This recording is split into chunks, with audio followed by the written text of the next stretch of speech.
The Legislative Rules Committee together. It's March 1st, 2019.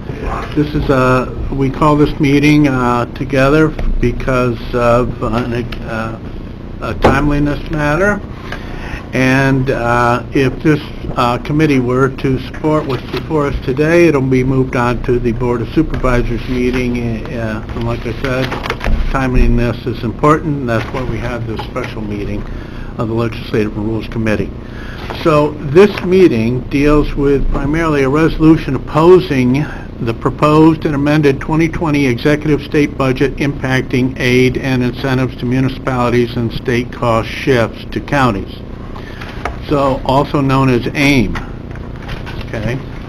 So whereas on February 15, 2019, Governor Cuomo announced a 30-day amendment to the 2020 executive budget making impacted towns and villages whole from changes to AIM funding by utilizing revenue from county sales tax instead of coming directly from the state.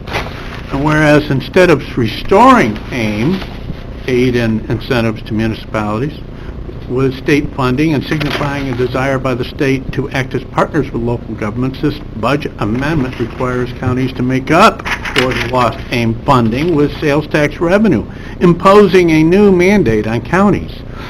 And whereas already existing unfunded state mandates are the cause of high local taxes in your state, and whereas counties were granted the authority to levy a local sales tax in the late 1960s to help pay for Medicaid, indigent legal defense services, and other state mandates on counties, and whereas requiring counties to make up the state's cut in AIM funding to villages and towns sets an unsustainable precedent and unnecessarily shifts the state's burden to local taxpayers who already pay some of the highest property taxes in the nation.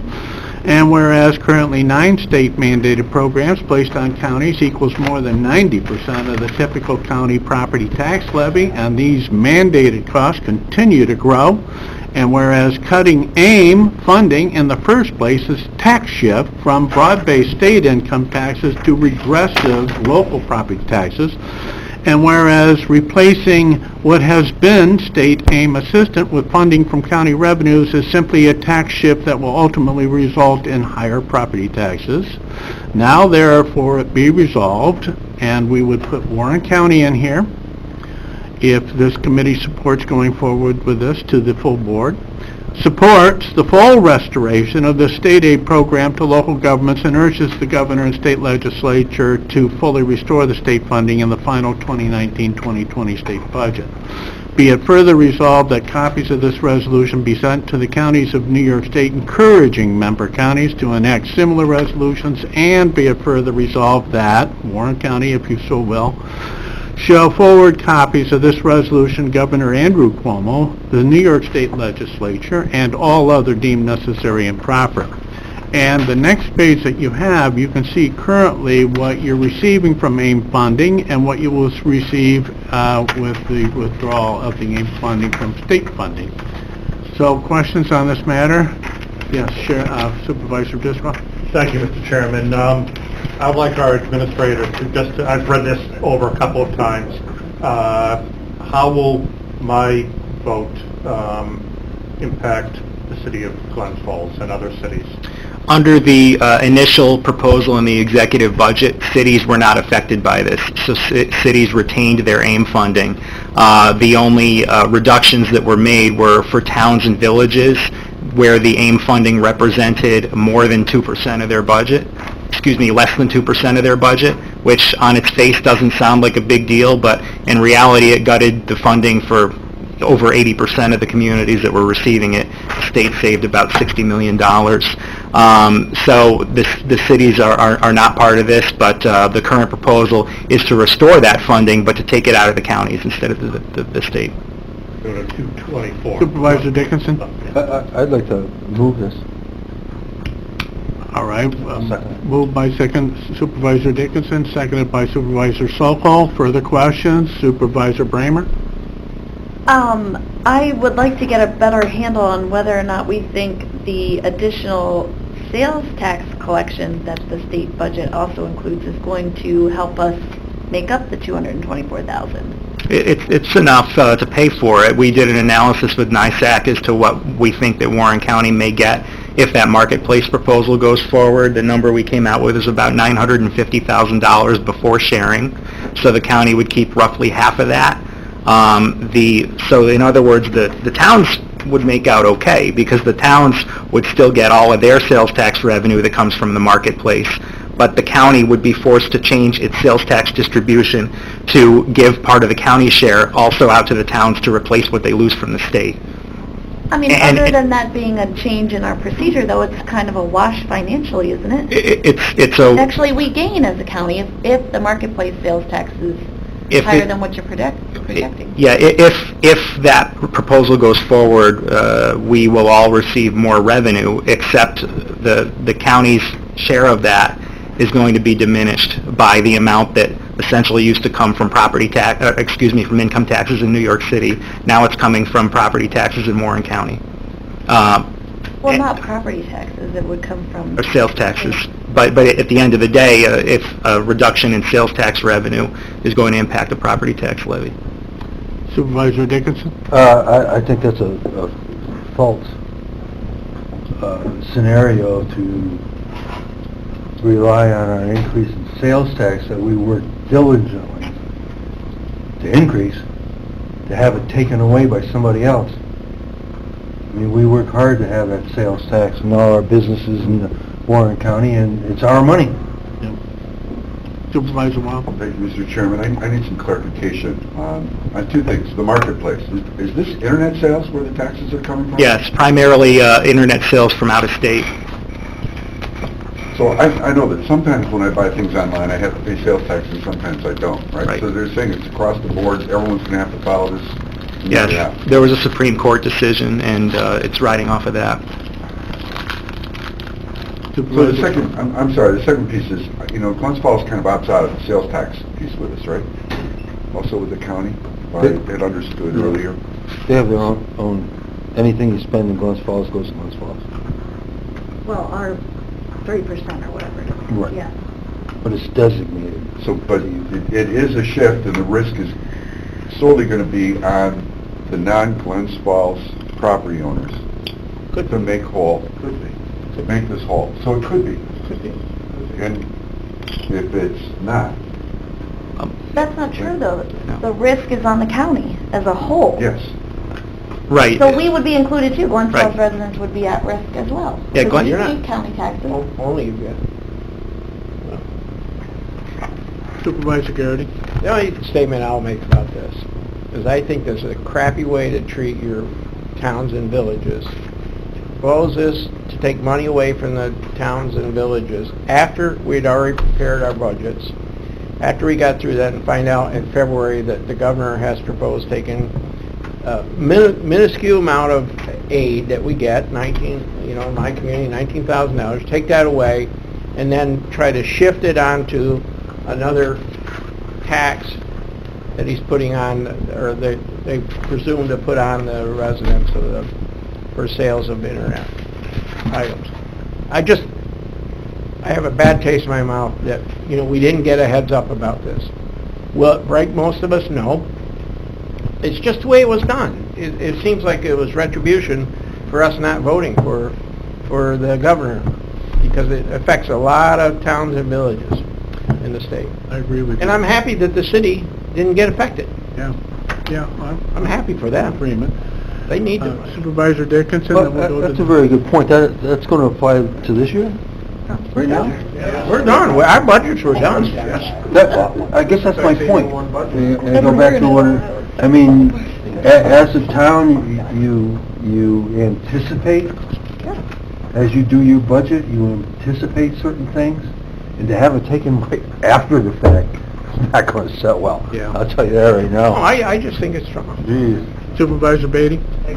I totally agree. This is one thing we all can come in agreement on. It was 8% of the total amount of funding last year. They decided to cover 59 million. And we're all towns, cities, and this county, and all the other counties across the state.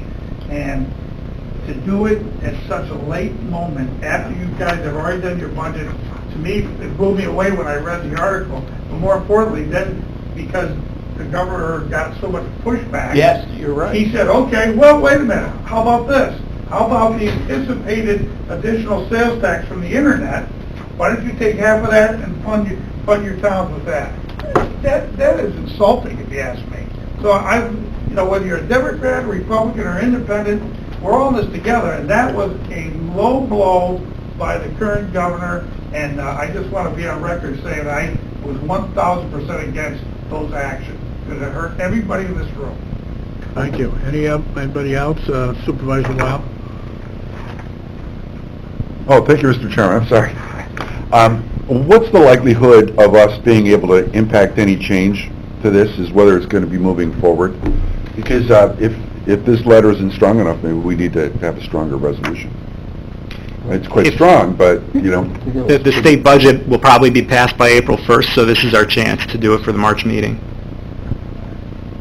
If we're going to have an impact, we have to do it for March's own. Oh, I understand, but, what's the likelihood of this resolution, this way it's written, will really have an impact? Because I would expect that the governor and the legislature are going to be receiving one from each and every county.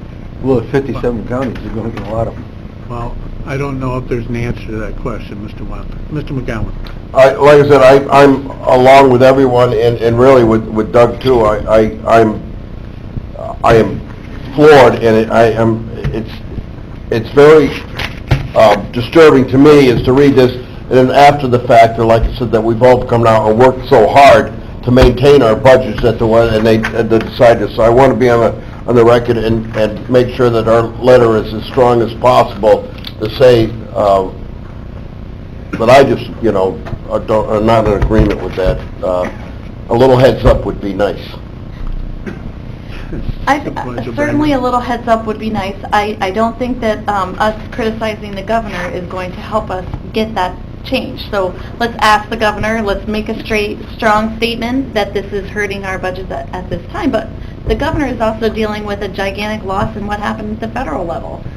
And state taxes are having a decrease in the budget. So it's a difficult problem all around. But I don't think that we are going to get anywhere necessarily by criticizing the governor's actions in a negative way. Supervisor McGowan? Well put, Claudia. Thank you for correcting my sternness. Just one other... Supervisor Beatty? Thank you. I hear what you're saying, Claudia, but, we've lost 1 million residents since 2010. 1 million. Now, we are the leading, we're going to get into this big discussion. We're the highest tax state in the country, the highest regulated state in the country, and I think it's directly proportional to 1 million residents moving out of the state. And then we increased our budget by $4 billion, the governor did. He said, well, now we're short $2.3 billion because people moved out. Newsflash, Gov, they've been moving out for 8 years. This isn't anything new. People don't want to stick around for the taxes and the regulations. So this is the bigger issue, and I'm sorry, I'm not going to tread lightly with the governor when he has a business plan and a business model that is totally flawed, and it results in people moving out of the state. That's what the result is. Those are facts, undeniable, undisputable. All right, well, I'm not so nice to the governor. We're getting to the point where we're repeating our point. I think so. I think if we politely... Supervisor Wild, is there something new? Yeah, it is, Mr. Chairman, and thank you. I'm just curious, how is this codified? I'd almost like to see that, and I appreciate the consequences that's going on at the state and the state finances, but I'd like to see it that there's some risk with Glens Falls also instead of the county. So if the money that comes in from the marketplace or from the internet sales is less than this 1.6 million or whatever the city is obligated to get or is codified to get, that they get whatever that number is, no more than a 1.6, so that we kind of both share in the pain of the state not meeting its obligations or its projections in terms of what this money is going to be. Can we do something like that? I think that Glens Falls does share in the pain the way it is now, just because of the effect on the county levy. If we have less county sales tax dollars at the end of the day, it's going to be upward pressure on the county tax levy, and Glens Falls residents pay 8 or 9% of that. I beg to differ, but Queensbury and all the other towns... 33. ...supporting this also. But can I also add that the added revenue that the county and the towns get from our 3%, the state's also getting added revenue at 4% from the marketplace, and if I could offer an opinion, that would be a better source of the replacement for the AIM funding, the state's 4%. All right, let's put this to a vote. All those in favor of moving this model resolution and making it Warren County, that are opposed to proposed and amended 2020 executive state budget impacting aid and incentives to municipalities and state cost shifts to counties, please say aye. Aye. Any nays? Appears to be unanimous. Now we'll move on to... Just one thing. We'll move on to discussing of other things. Well, just on what Ryan just said.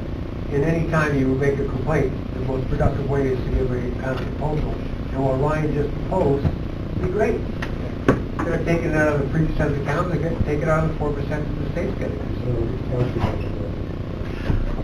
Well, Somewhere else. currently, we're opposed to what's being proposed. All right, are there any other items to come before this committee, from the committee or the floor? Can you what? Go back to Shawneer. Oh, okay. Well, we can do that next meeting. Before we move on, is there a motion to approve the minutes of our prior meeting, January 31st, 2019? Moved by Supervisor Dickinson, seconded by Supervisor Garrity. All those in... any comments, questions on the minutes? Seeing none, all those in favor say aye. Aye. All right, motion's, minutes are approved. All right, now to other discussions, and I know you and I, Claudia, probably should bring the attention to the others of what I learned about yesterday and you knew about before at some point in time, but Supervisor McDivitt raised a hand. No, I just, the question of sales tax distribution, is that going to come back at some point? Yeah, we have that scheduled for April, after New York State and the governor deals with it. We didn't think there was any Okay. productivity to dealing with it now. Okay. Yeah, okay. Thank you. Supervisor Bramer, would you like to bring it to the attention, the other supervisors, that something they may be facing? Sure. Mayor Hall brought it to my attention that there is a potential for telecommunications companies to install new wireless facilities in the public right-of-way, and they're doing it without needing any local approvals, because if your town or city doesn't have anything on the books about these types of facilities, they're just going in and installing them right in front of people's houses, or like in the city it could be within the public right-of-way, and they're installing them right in front of people's houses. Right, that's been going on now since last year. Yes. So it's not a brand new thing, but it's something... 120 feet tall, they come in, they just scout it out. They're calling it a utility, and they're just, right? Yeah, it's a new infrastructure called small cell, or G5. Smaller than 120. And the intent is to magnify the capabilities of cell phones and other devices that rely on those frequencies. And Are the actual towers? Is that what you're talking about? yeah, they can put a telephone pole in the They look like in the right of way, little blob of- and then put one of these devices on top of it. So- And they need these in order for this small cell or G5 to work. They need these every Oh, yes, few every hundred feet. 150 feet they need one. Yeah. Yeah. So you're looking at, so let's say you have a neighborhood where you forced everybody else to underground utilities. So do these people have the right We to, live in the as country, long we as don't they're have- using utility right away, to put a pole up and put one of these refrigerator-sized boxes on top of the pole? We have two arrows that we lease out at the tune of $20-some thousand Yeah, but a those year. are the big cell towers. This is something... Yeah, but I mean, here, is there any resolution? Has anybody done a resolution to Well, I was looking yesterday, Claudia's been working on this a little bit, and, You should get Dan to look at it. Yeah. Bruce. Oh, yeah. He's on- But we don't have 5G up here, do we? not yet. Yeah, But okay, they can do it for 4G. okay.